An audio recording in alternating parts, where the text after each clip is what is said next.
Good evening. My name is Bruce Campbell. I'm a few blocks outside of Culver City toward the northern end of things rather than right by this drilling, fortunately. That's still too close. As far as the legacy of groundwater contamination in the LA area, trichloroethylene, perchlorate, MTBE, is fracking-related widespread contamination the next major contaminant?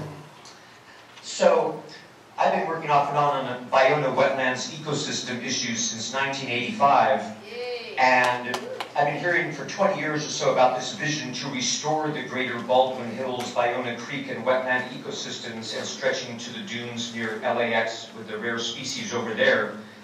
But apparently petrochemical interests have a vision of the standard petrochemical carcinogens at PXP, Baldwin Hills, and various old wells in the Ballona watershed, and then stretching to the massive contamination below the Chevron refinery in El Segundo, combined with chemicals and heavy metals related to fracking in the Inglewood oil field.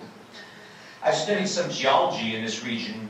The largest coastal area fault in California is clearly the Newport-Inglewood Fault. In Southern California is clearly the Newport-Inglewood Fault, whose northern end, I hear, is around the Mormon Temple at Overland and Santa Monica Boulevard over to the Santa Monica Boulevard and Wilshire area.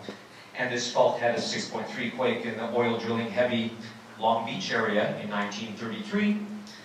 And this entire fault system needs to be examined extremely carefully, including all associated faults and splays. And this fault could produce as much property damage, plus a lot of lives could be lost, as any other fault in California. The Inglewood Baldwin Hills oil field must be closed, a thorough cleanup pursued, which should greatly limit contamination in nearby neighborhoods.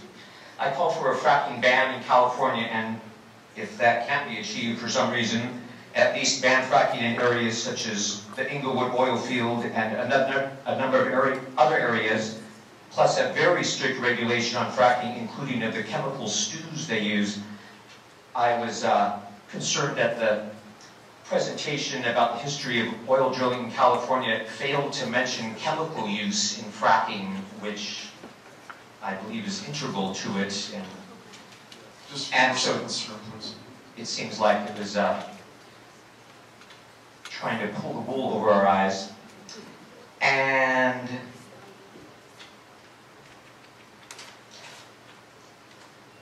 we also need to know all chemicals in fracking fluids. Is it 596 in some chemical stews, or is it thousands? And we also need to look at synergistic effects of chemicals. I've studied herbicides where they two herbicides together, they try to figure out a synergistic effect. How about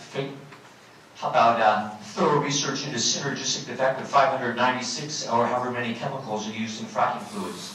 Thanks a lot.